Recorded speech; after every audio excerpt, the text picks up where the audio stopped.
Well, hey there, I'm Joshua Johnson. Happy Memorial Day. It's Monday, May 30th, and tonight we're talking about some of our favorite feature reports. The midterms are bringing loyal party voters to the polls. For Democrats, that includes many black churchgoers. We'll hear how some ministers balance preaching with politics. If you read the Bible, there's politics in the Bible. So where do we get this thing that you cannot be in the spirit of God and in politics? Meanwhile, the rest of us often struggle to talk politics, especially with people whose views we cannot stand. You'll meet some college students working to bridge those divides. Also, more industries are focusing on social equity, including cannabis. What's being done to make sure all kinds of businesses can thrive? And May is Asian American and Pacific Islander Heritage Month. You'll see how some online influencers are growing their followings by embracing their roots.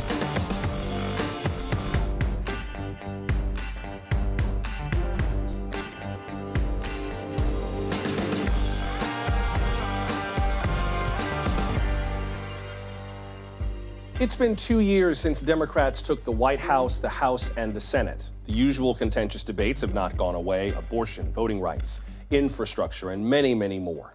This November, Republicans hope to take control of Congress. How do Democrats plan to hang on? African Americans have been a key voting bloc for generations. More Black Americans voted in the 2020 election than any other election since 2012, 63%. Voted in the 2020 presidential race. In states like Georgia, Black voters helped Democrats retake the Senate by electing John Ossoff and the Reverend Raphael Warnock. The Reverend is Georgia's first Black senator. But what brings Black voters to the polls? One key conduit: Black pastors. For years, they have worked hard to get souls to the polls. So we spoke with a few of them about how that work is going these days and what they think of today's Democratic Party. Keeping voters fired up is not easy while trying to keep yourself warm. It's a cold, rainy day in Milwaukee. Volunteers are knocking on doors, talking to potential voters. They're with the faith-based group Power to the Polls. It's one of many efforts Black churches are making to keep people engaged for the midterms. And it seems they have their work cut out for them. They really just don't trust a system that has disregarded what they feel for centuries. The Reverend Greg Lewis is executive director of Power to the Polls. He's also assistant pastor at Milwaukee's St. Gabriel's Church of God in Christ. Reverend Lewis says Black voters in town can be highly disconnected, even in the recent mayoral election with a Black candidate on the ballot. They asked 25,000 people, do you know there's a mayoral election in your city on April 5th? And 92% didn't know. 92%? Yes. That has to be really disheartening for you. It is. Particularly as somebody who is in the streets trying to get them to pay attention. Listen, I'm gonna tell you, we have a Black county executive in office, we have a Black mayor, we have a Black treasurer, we have a Black city attorney, most of our common council is Black. The opportunity to really grow and develop is here, but nobody's paying attention. Nobody understands coming together would really, address some of the issues that are pervading our community every single day. Disheartening is not the word, it's heartbreaking. Different Black ministers are responding differently to this heartbreak, but all the preachers we spoke to said they're acting out of what they believe the Bible would have them do. If you read the Bible, there's politics in the Bible. The Reverend Al Sharpton leads the National Action Network, a social justice ministry connecting people of faith to activism. David was king. That's a political office. Joseph was governor. That's a political office. So where do we get this thing that you cannot be in the spirit of God and in politics? And then we preached the Bible that had all of these people in the Bible that were either social activists. Second book in the Bible is the exodus of slaves from bondage. Moses led a movement against slavery. Or those that became a King David, a King Solomon, or Queen Esther, all political officers. The First Amendment is meant to keep religion out of lawmaking. Still, parts of the Bible are very overt about politics. Consider Isaiah chapter 10. Woe to those who make unjust laws, to those who issue oppressive decrees, to deprive the poor of their rights and withhold justice from the oppressed of my people. That is our responsibility as faith leaders, to ensure that our congregations are leveraging their own individual influence with the elected officials that represent them. In Brooklyn, New York, Bishop Leah Daughtry stays active with the Democratic Party nationally. She ran two of its recent conventions, Denver and Philadelphia. The bishop leads the House of the Lord churches, a Pentecostal network of churches with an Afrocentric focus. She says the party can supplement her religious advocacy, but not replace it. The Democratic Party is a tool. It's a means toward an end. It is not church. It's not designed to be church. They've got their objectives, and I have mine as a faith leader. Sometimes they intersect. Sometimes we're striving for the same things. Sometimes we're not. And so when I size it up, I say the Democratic Party better reflects, not perfectly, but better reflects my values as a Christian than the other party does. The ministers we spoke to all said their allegiance is to God first. Whoever's politics align with their theology gets their support. And today, those politicians are mostly Democrats. But alignment is not enough. Actions speak much louder, or inactions. Where do you think the Democratic Party is failing its constituents right now? Any places in particular where you think it's really falling short? Rural black folk very rarely hear from the Democratic Party. I think there are forgotten places like rural America, like poor America, where we're not doing enough, where I wish we could do more, that we would do more to address poverty, to address systemic exclusion. There are still places in America without running water. There are still places in America without the internet. There are places without roads and bridges. We should do better by those people. The Reverend William Barber II is co-chair of the Poor People's Campaign, a national call for moral revival. He says the church must speak to how political decisions affect the poor, just as Jesus did. Whether you're Republican or Democrat, you stand against people having health care. That is a form of injustice and sin. If you are, in fact, Republican or Democrat, and you block living wages while you allow the wealthy to have pornographic sums of money and continue to prosper in their wealth while other folk flounder in their poverty, that is, in fact, sinful. And the role of the church is not to be Democrat or Republican, but to be prophetic. Reverend Barber says President Biden should persevere on issues of poverty and basic human needs. There are many ways to do that, including through big business. Since 2012, the Barclays Center has been the home of the Brooklyn Nets. That arena serves more than NBA fans. It also serves the community thanks to a unique partnership. The Reverend Herbert Daughtry helped organize that partnership. His activism began back in the 60s during the Civil Rights Movement. He is also Bishop Leah Daughtry's father. Reverend Daughtry says his neighborhood alliance, just a few blocks from the arena, secured community benefits from the Barclays Center. They range from dedicated upper bowl seats for local groups to support for a community health center. There's a level of sophistication to that I don't think black folks are ever associated with, right, especially with something that is both business related and political. Right. Are maybe the political aspirations in terms of how the Democratic Party and black churches interface, are they too small? Are they thinking too small? I don't think so. Because this is pretty audacious, but you made it work. Right, yeah. But again, I had a different vision as to the church's involvement. I took the position, you do not absolutize your strategy on your way to liberation. You have to use this, you have to use that. The Barclays Center deal speaks to something all the preachers we spoke to brought up. In their views, people need to see the concrete results of political decisions, things they can point to that motivate them to vote. Reverend Daughtry says the people he talks to are also motivated by something else, their fear over today's increasingly extreme politics. We may be in for a violent reaction in order to drive us back further. In other words, I think there is a deep deep feeling among white Americans that they have taken our country and we have nothing to lose, and therefore whatever we do is going to be all right. I think we saw January the 6th in Washington some of this sentiment, some of this feeling that they feel they have nothing to lose. I'm not sure how many white politicians grasp the danger that is out there. Those concerns may speak to a larger issue that came up in all our conversations, the feeling of being taken for granted. But when churches mobilize, they can reshape elections. Reverend Greg Lewis recalls 2018, when Wisconsin's Republican Governor Scott Walker was running for re-election. He was running against a guy who, you know, nobody thought could beat him. We're an army of faith, the power of 100,000 souls to the polls. I got that from counting votes. And that made the difference in that election. Governor Scott Walker lost his re-election bid by nearly 30,000 votes. But in Milwaukee County, Democrat Tony Evers beat him by nearly 140,000 votes. But it's not easy to get voters fired up, especially without a big race on the ballot.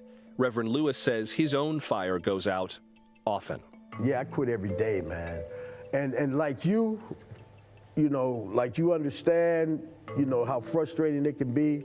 You can't even imagine, because, you know, you said something, you know, man, I'm not responsible for you. But see, that's why it hurts me so much, because I know that I am.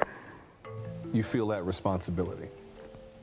What is that responsibility? Can you elaborate on that? See, I know these people, and that's why I don't give up, because I can see it.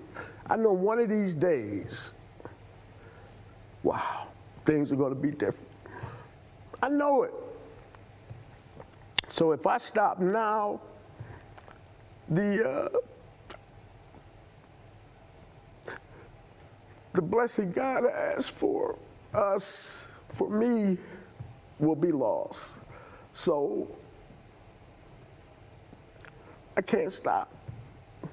I have to do it, Doc. There's no other way out. So, you know, that's it. Black churches are chasing that blessing as they see it in many ways. So how should Democrats who want their votes chase after them? Reverend Al Sharpton says all politicians need to be real with black voters and say what they really believe, not just what they think voters want to hear. One of the reasons I had a great working relationship with Barack Obama is from day one. He said, I'm not going to do everything you want me to do, and I'm not going to say everything you want me to say. But I agree with you on these basic things. We're going to disagree with that. And that's why you liked him? That's why I liked him, because I said, I can at least trust what this guy says. When it comes to winning elections, Bishop Leah Daughtry says Democrats need to articulate their accomplishments so voters can remember them. Look, Joe Biden has created more jobs in his 1.5 years as president than the last 4 Republican presidents combined. How do you tell people that? People know that they're working. So how do you make that a win? How do you make the new roads and the new bridges? How do you make health care, all the things? How do you make cutting child poverty in half a win and let that relate to people's lives every single day so that they feel compelled to see that kind of progress continue and to do their part to make it continue. As for what to work on next, Reverend William Barber suggests a more holistic approach. Voting rights get a lot of attention, but he says it should be part of an overarching push for social justice. That's one thing I've learned clearly. You must have a moral fusion approach. You never just allow your position to just be just one thing, like what one thing needs to be changed. You have to show the interlocking injustices and evil require an intersectional response. And as an African-American clergy, you must be of fusion alliances. And as heartbreaking as his activism can be, Reverend Lewis says some things do keep voters plugged in. You're not going to have elections every year. So there's something else that you need to be generating some energy about in these off-election years. And that's what we've chosen, the housing, we chose the vaccines, we've chose suppression issues. But I tell you, the number one thing that brings them together is housing. because housing is always an issue, especially here in Milwaukee. Perhaps it's an issue at the House's Power to the Polls visits. Stephanie Johnson is the group's field coordinator. Knocking on doors can feel uncertain, even awkward, but she says it's worth it. I am vested in Milwaukee. You know, I've had some tragedies happen here, and I'm vested in making this a better city for us, you know, us of color. Because we've been overlooked for too long. Another volunteer, Jamon Hammond, says the attention Milwaukee gets needs to benefit more people. Our city is getting, you know, a lot of recognition with artists. Like last year, we won the Milwaukee Bucks and stuff, but we just not getting the recognition as far as, you know, resources and stuff like that. But It's up to Milwaukee's new Democratic mayor to address that now. Cavalier Johnson is the city's first black elected mayor. Unlike politicians in D.C., Stephanie Johnson says she's looking forward to Mayor Johnson tackling the basics, like reckless driving. And he's kind of started with, you know, putting his plan together to put speed bumps in the city, you know, to help with the crazy driving. How crazy is the driving? I'm from Miami, so I know from crazy driving. Oh no, this driving here is reckless. You know, it's beyond crazy, you know, and most of the time it's stolen cars. Like he said, a lot of youth don't have things to do. And so, you know, we have to fight and we have to work with our politicians to make sure that they bring resources into our community. The rain made for a short day of canvassing. They plan to keep at it ahead of the midterms, doing what they feel called to do. That calling can be an opportunity and a burden. Reverend Herbert Daughtry says his 91 years on this earth have given him plenty to worry about, but not enough to dim his hope. It is one of the promises of the New Testament, a harvest at the proper time for those who do not give up. This is our legacy. This is what has been bequeathed to us. This is what I teach my children. And as you can probably see from here, is that we are going to win. You are going to be successful. God has programmed you for success. Don't you program yourself for failure. Black preachers may have no trouble talking to the masses. For the rest of us, taking on political issues can be exhausting. So how can we have meaningful conversations about big issues and really hear each other? We'll introduce you to a college group working to make that easier. We're glad you're with us on this Memorial Day for Now Tonight from NBC News. How do you deal with people whose politics you hate? The ones you feel are dragging society the wrong way? Maybe you should talk to them. Debate them if you want, but have some dialogue with some decency. Some of America's college students are doing just that through the group Bridge USA. They're showing others that political conversations can be hard, but they're not impossible. We've got to dress this up with urgency. We've got to show a theory of change, because all of us are unsatisfied, and people are going to ask the question when we go back to campus, talk, is it really enough? Actually, it may be more than enough, at least the way Bridge USA does it. Manu Meal founded the club as a freshman at UC Berkeley. We created a space for people to simply just listen to each other. Bridge USA has 51 chapters nationwide. Its mission? Fight divisiveness with dialogue and debate. Most young people in the country are very dissatisfied with how toxic and tribal our politics are, and they're disengaging in troves, not because they don't care about our democracy, but because they see the loudest voices on the temperamental extremes dominating our politics. Those extremes inspired Meal back in 2017 after a high-profile conflict at Berkeley. Hundreds of student protesters refused to let Breitbart editor Milo Yiannopoulos speak at a campus event.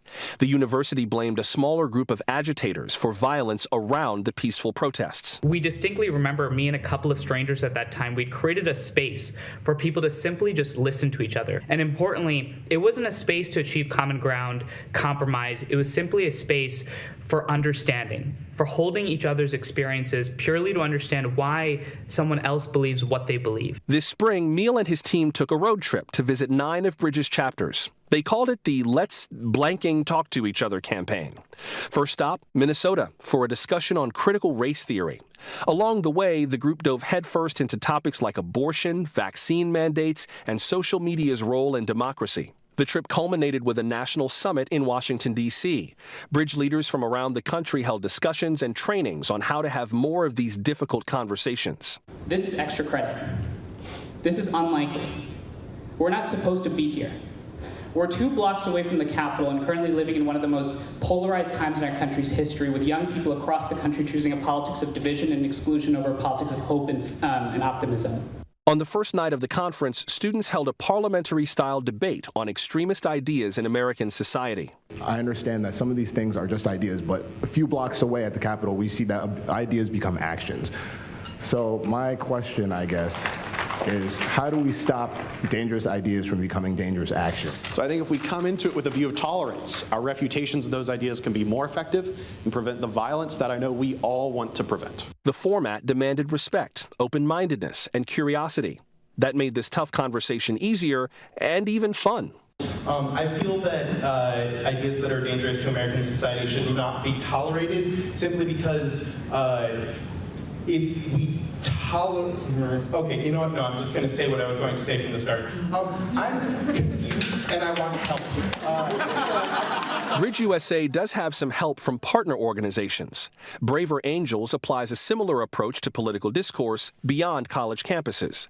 The group has grown from meeting in a church basement in 2016 to hosting community workshops nationwide. And the idea was, could we bring people together? These were neighbors, these were people from that part of Ohio. Could they come together and talk with and to each other rather than about each other and at each other? Co-founder Bill Doherty is a licensed marriage and family therapist. He says he applies his counseling techniques to group discussions on politics. This emotional, relational polarization has just crept upon us in the last 30 years. And we've got to do something about it, just like in a family or in a marriage. When you get to that level, you just can't get stuff done together. Groups like Bridge USA and Braver Angels are having some success with the public. But what about politicians? Political scientist Danny Hayes of the George Washington University says the biggest changes need to come from them. The behavior of politicians and the kind of polarization in elite rhetoric that characterizes our politics today, much of that is a product of our electoral system and some of the structural forces. We're going to try and give our Republicans, the weak ones, because the strong ones don't need any of our help, we're going to try and give them the kind of pride and boldness that they need to take back our country. So let's walk down Pennsylvania Avenue. Our electoral college system, as well as the design of the Senate, create incentives for political parties sometimes to basically appeal to a minority of the population because they don't have to win a majority or be the most popular party in order to win elections. The Republicans have won 2 elections in the last 20 years in which the Republican candidate did not win the popular vote. Capitol Hill has made some efforts to become more transparent and effective. Back in 2019, it created a select committee on the modernization of Congress. It's chaired by Democrat Derek Kilmer of Washington State. I'm conscious of the fact that I'm part of an institution that, according to recent polling, is less popular than head lice, colonoscopies, and the rock band Nickelback. And part of that is because I think the American people are tired of partisan bickering. They want to see more progress on their behalf. Chairman Kilmer says one opportunity lies in breaking down how partisanship is baked into the House and Senate. So you're basically separated by party from the beginning. So one of our recommendations was stop doing that. Like, part of the discussion, part of the orientation in Congress should be about how we encourage collaboration and civility, not how we pull people apart. If you want things in Congress to work differently, then you have to do things differently. Republican Congressman William Timmons of South Carolina is the committee's vice chair. We've relied on a number of different organizations. We call it the cohort, and it's literally 24 groups that are interested in making Congress less dysfunctional and try to really get this place back on track. Back in February, Chairman Kilmer introduced the Building Civic Bridges Act. It would provide government funding to organizations like Braver Angels and Bridge USA.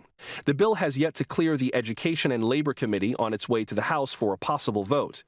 Whether it passes or not, Manu Meal says Bridge USA's work must continue for the sake of democracy. I'm not asking you to sit around a table and talk to each other just for the sake of talking. I'm asking you to sit around a table and talk to each other because understanding is what creates the groundwork for change to happen. And after a weekend of intense political discussions, its members were ready to make new connections back home. Some said the key is a very simple thing. Empathy. I've learned a lot of empathy. And it's not just through having conversations, it's also managing people. I think this idea of leading with empathy and really just trying to engage with people on an individual level, seeing them as just only representatives of themselves, not a representative of a larger group, is very unique to politics. We're all humans, and we can all achieve great things. We have a common purpose. Up next, who has the power in pot? Social equity is a big issue in America's growing cannabis industry. We'll show you what's being done when we come back.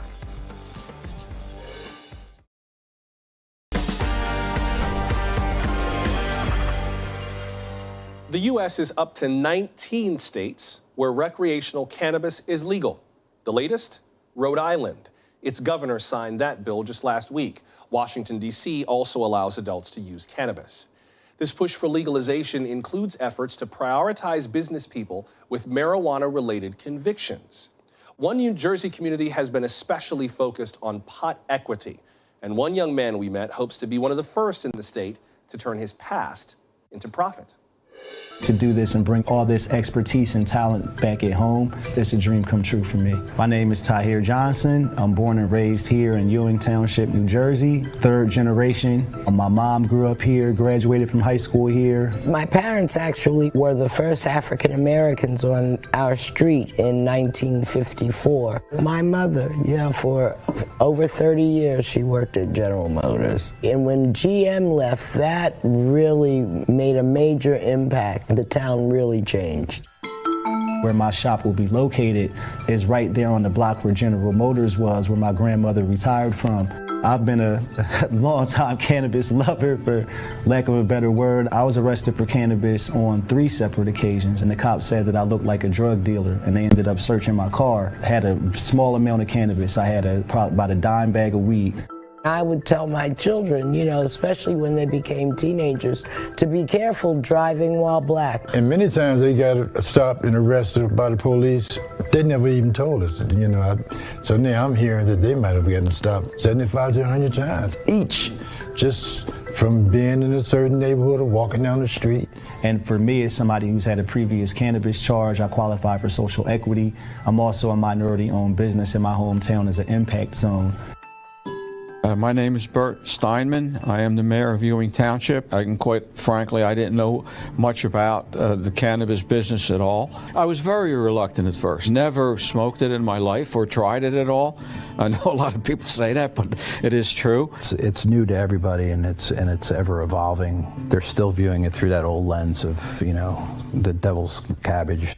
More deadly is the menace of marijuana. When it became a referendum for the state, 73% of my population, the people of Ewing, really wanted it. So at that point, it just became a no-brainer. We were very much engaged in that conversation and trying to figure out how do we ensure that folks get a fair shot. We do want to look for individuals that kind of had a rough start in life and had to have an opportunity to turn that all around, and to here certainly fits that. That's really what this is aimed at, for social equity and justice. But social equity is really about making sure that there is a level playing field and acknowledging where in the past it hasn't been so. African Americans are 4 times more likely to be arrested for cannabis, and we have an industry now that did $26 billion in sales last year. So I think that it's important to try to create opportunities for people of color who've been the most impacted by the war on drugs. I've actually had all of my cannabis charges expunged. Expungement is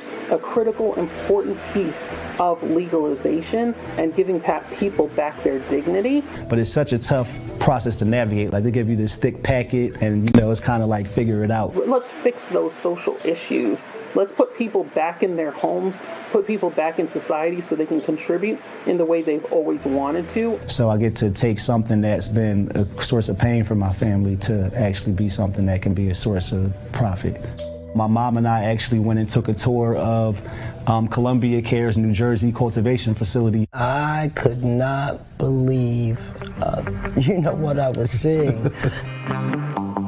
Growing and manufacturing, packaging, everything is done within these 4 walls right now. Thousands and thousands of beautiful plants, things that people would have been locked up for. Here we have, the facility was amazing. All right, so this is the small indoor veg room. So in New Jersey, everything comes in from seeds. They sit in here until a good root structure is formed, and then they get potted into a 1-gallon pot. Everything then gets moved into our bloom rooms. It was just really interesting in just seeing the growth process. All the plants will live in here for about 8 weeks. So now you can start getting a lot of the aromatics coming out now as the plants get a little bit older in their life. So this room here is the large space of veg. Total square footage out here in terms of bloom is about 10,000. And then it looks like that's probably our next harvest back there. You can really see it starting to dry down. So you can just see the difference in all the plants there. So it's a perpetual harvest. Every week you're harvesting right around 100 plants up front, and then the back's about 400 to 500 plants. So I started in Columbia Care September of 2019. I was operations manager for an Anheuser-Busch wholesaler in Delaware for Bud the Buds, so I mean, yeah, never would have thought. I grew up in the 50s, the 60s, the 70s, and 80s, and I've seen the transition of the drug. Just a young boy. Under the influence of the drug, he killed his entire family with an axe. I remember when it first happened, when Nancy Reagan... Just say no. I never thought I would live to see this day. I saw a black president. Now I'm seeing the legalization of marijuana. Congress has stood by for too long as communities of color in particular were torn apart. H.R. 3617 doesn't just federally deschedule marijuana. It incentivizes marijuana use and distribution, and it's reckless in its approach. It is long past time for the federal government to recognize that this experiment in legalization has been a resounding success. I think federal legalization has its benefits and its challenges. There's been some good legislation at the federal level. And even the Cannabis Administration Opportunity Act that my home Senator Cory Booker has advanced, the MORE Act that just recently passed the House. The Safe Banking Act has passed a number of times as well on the House side. The challenge that people have with access to capital, not being able to have a bank, just makes it that much more difficult. At any given time, I mean, you can have a $20,000, $30,000, $40,000 a month electric bill. The startup cost and the cost that it takes to just run is just unbelievable. The last thing we want is a plantation-based economy where you can participate, but you have to be a worker.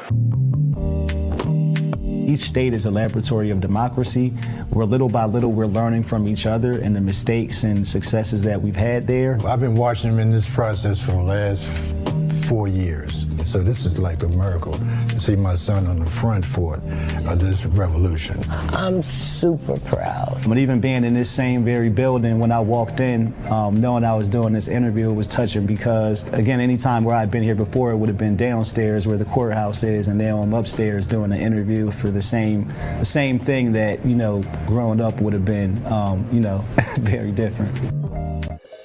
We'll pick up the story in just a moment in Massachusetts and in California. What are state lawmakers doing to help the industry grow? That's just ahead. Stay close.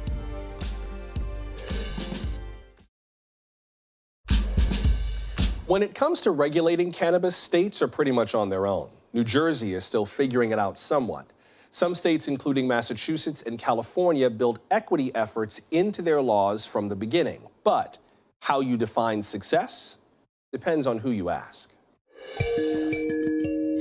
Boston is his billion-dollar city, but once you cross a certain neighborhood, that income level drops off.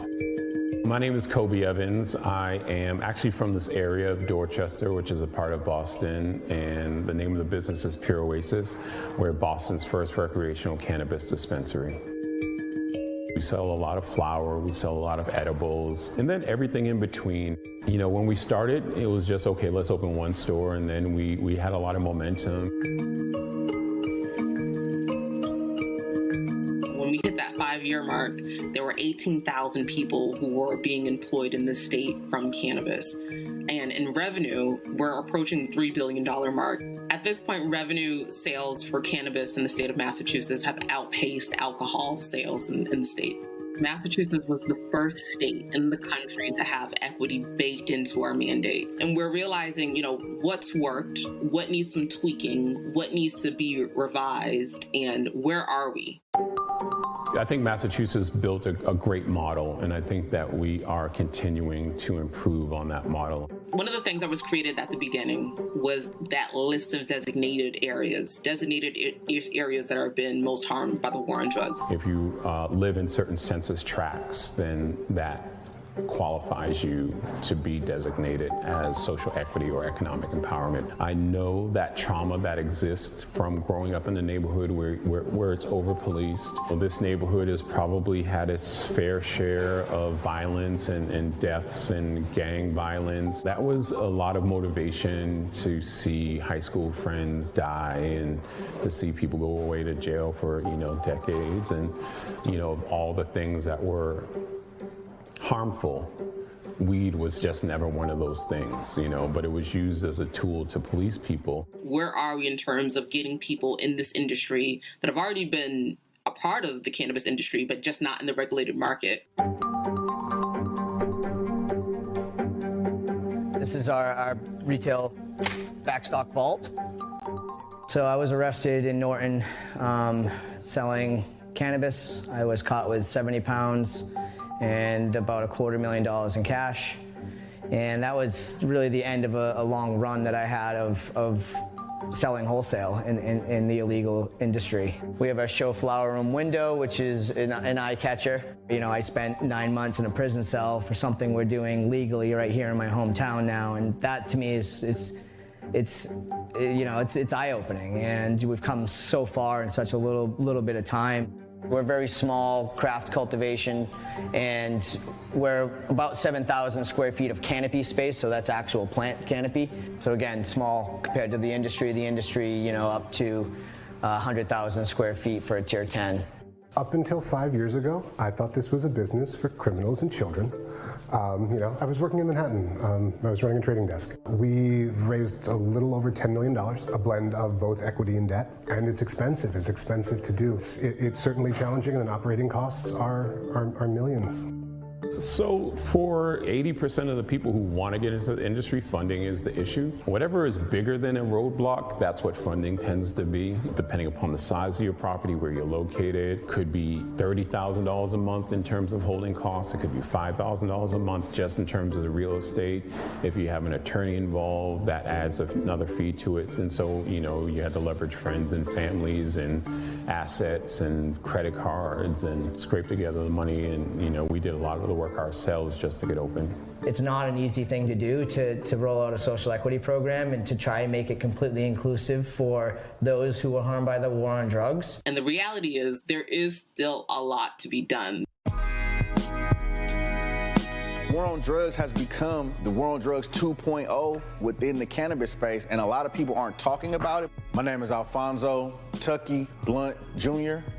I am owner of Blunts & More. I'm the first ex-felon for selling cannabis to have a cannabis retail shop. I was arrested in 2005 for selling cannabis with firearm possession about 13 blocks from here, 10 years of probation with a 4-way search clause, felony charges for $80 worth of cannabis and a firearm, a registered firearm. All the stuff that we went through behind cannabis. And people are still in jail for this. Let's just be clear. There's people still in jail right now for cannabis, and I'm selling cannabis in my store right now.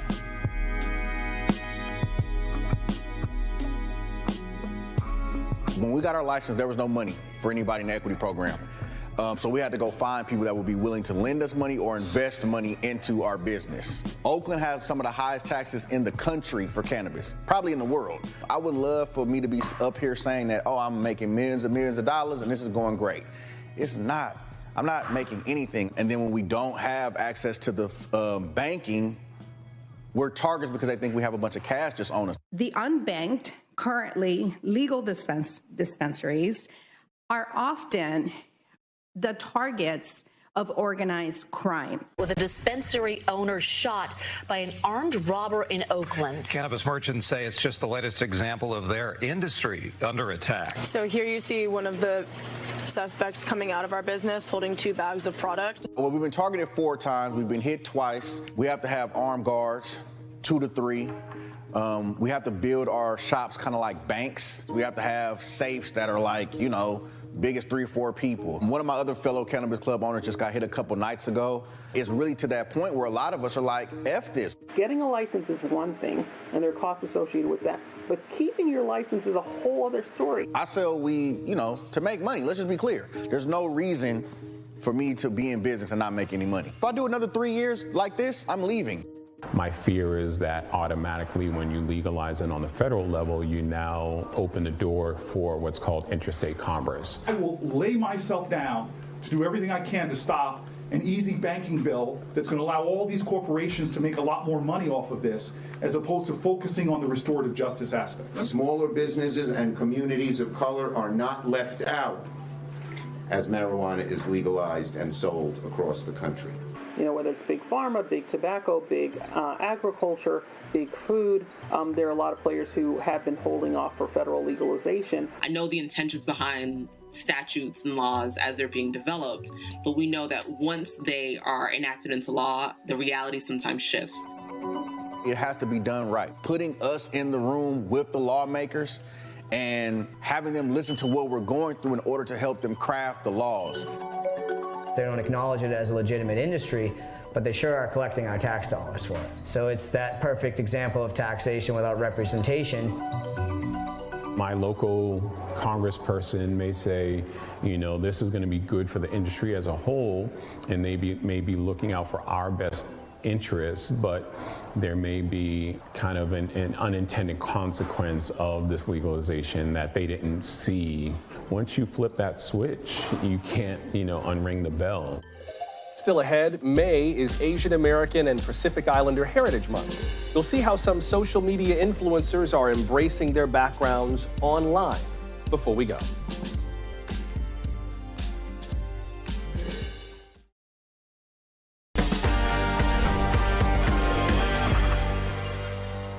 The U.S. has a complex relationship with Asian Americans and Pacific Islanders. For nearly 20 years, the AAPI community has been the nation's fastest growing demographic, and pop culture's finally catching up. Remember in 2018, Crazy Rich Asians was one of the first modern Hollywood movies with an all-Asian cast. Last year, Marvel Studios released its first feature with an Asian lead, Shang-Chi and the Legend of the Ten Rings. And this year, the Netflix period drama Bridgerton cast 2 South Asian women as its leads. This kind of representation did not exist for generations of AAPI people, and now it's in practically all media, including social media. 3 video creators on TikTok told us about their struggles balancing their Asian roots and their American identities. I remember thinking, I never want to wear these clothes. I never want to be outside, anywhere outside of my home, wearing these Indian clothes because they made me feel ashamed and they made me feel like I wasn't beautiful or I was too different. I immigrated from India, specifically South India, to California when I was 11 years old. And of course, it was very jarring and it was a huge culture shock. And I remember one day I did wear something Indian to school and a lot of kids made fun of me. I stopped wearing what I love to wear and I stopped wearing my bindi. From the day that I was born, I believe my mom put a bindi on my forehead. I didn't realize that it was something that people would mock or make fun of. I felt so embarrassed about wearing it. I took it off halfway through school and I remember never putting it back on. So growing up in Washington as a Chinese American, I really wanted to fit in with kind of like the white culture, but also didn't know how to merge my culture into it. Like bringing dumplings. My mom would make dumplings, I would bring them to school, and I would always get comments like, oh, what are you eating? Like, that is so gross, or like, oh, Lily's bringing seaweed again. So I grew up here in Hawaii on Oahu, and I am half white. My dad is from Michigan, and then my mom is Filipino, Japanese, and Korean. And Hawaii is predominantly Asian. It wasn't until I moved to Utah to go to college that I realized, oh my goodness, I am not like the rest of this country that I am living in. The first time that I experienced racism, which was when I was dating this guy, and I've talked about this on TikTok before. I brought up being Korean. I was like, da-da-da-da, I'm Korean. And then he was like, wait, you're Korean? And I was like, yeah. And then he was like, oh, I thought you were full white. And I was like, no, I'm half Asian. And he was like, oh. And then he canceled the jet ski trip. Yeah, because he said that his grandparents got like uncomfortable around people of color. I was like, why can't I just like be like everybody else? Like, why do people have to look at me differently because of the way that I look? Like, that's so absurd to me. Growing up, there was not a whole lot of like Asian American social media influencers or actors, which is why I think I wanted to kind of push away my Asian American heritage, because we look at the screen. Those are the role models we see. Like, I remember going to a hair salon and like bringing a Hillary Duff photo in. And I told my hairstylist, I'm like, I want my hair to look like this. I remember someone in school had asked me if people in India take showers. What's portrayed in the media, what we are seen as or what we are viewed as, I think that definitely contributed a lot to feeling ashamed of who I was. I quickly realized that, you know, I can't change who I am. And also I love who I am and I love the culture that I grew up with. All of a sudden you're like, what am I doing? Why am I trying to push away my culture? I want to reclaim my culture. I want to appreciate it. I want to love it. I joined an a cappella team in college, and we would sing these songs that were mashups of Indian and American music. And that was when it first clicked in my mind that I didn't have to choose just one and completely ignore the other. And in college is when I started posting my Indian clothes online. A lot of South Asian people would respond to those posts saying, wow, this is so great to see someone representing our fashion on social media. I would say 85 to 90% of, you know, the things that I've learned and things that I've come to accept in myself, like a lot of that had to do with social media and putting myself really out there and getting that feedback and also being able to help other people. I love Asian food. It's my most favorite food of all the foods. I feel like the TikTok For You page helps you to go to the correct community of people who are either interested in learning about your culture or people who are a part of your culture and just want to feel included within it. Just very endearing to talk about my mom and our upbringing and some of our childhood, you know, stories, because it's catharsis. It's like a way to connect and relate with people who also shared a similar upbringing. Look, I made more for you. Wow, thanks, Mom. That's a lot. These ones are very good. Okay, here's another. Another one? And one more. Mom! You'll see a lot of really funny, relatable content about being Asian. And although we come from different parts of Asia, we all have very similar shared experiences. This is like the time for us to share our stories.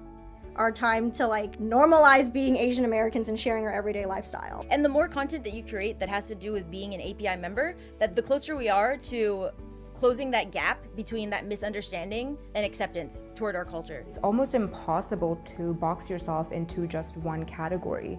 I can't only say that I'm Indian or Asian because I live in this beautiful country in America and I have become so American, but I also have that Indian identity. So for me, just bringing in those little moments and little touches and details of my Indian clothes and putting that with my Western clothes was really a way for me to kind of bring in both my identities and showcase that on a daily basis. And I know with my bindi, I had a talk with myself and, you know, told myself that you shouldn't be ashamed of who you are, and if this is one way that people can identify you as being Indian, then this is going to be the one thing that you're going to wear every day. And so from that day onwards, I have never stopped wearing it. This is something me and my sister talk about all the time, like how happy we are to be Asian and specifically to be creating content. It gives me an opportunity to share who I am and to share my culture, and then to bond with other members of my community and to just really feel their love and connection to me. If I were to see that 15 or 16-year-old with a Hillary Duff photo, I would tell her, be proud of who you are, be proud of what you look like. There are so many other wonderful, you know, creators, actors, people out there that share a similar, you know, understanding of where you are right now. I think the beauty in humans is our difference. There's only one you, and that's your superpower, and so you should really embrace yourself. Hey, thank you for making time for us. Enjoy the rest of your Memorial Day and take a minute, if you would, to follow us. We are at NBC Now Tonight on Twitter, TikTok, Facebook, and Instagram.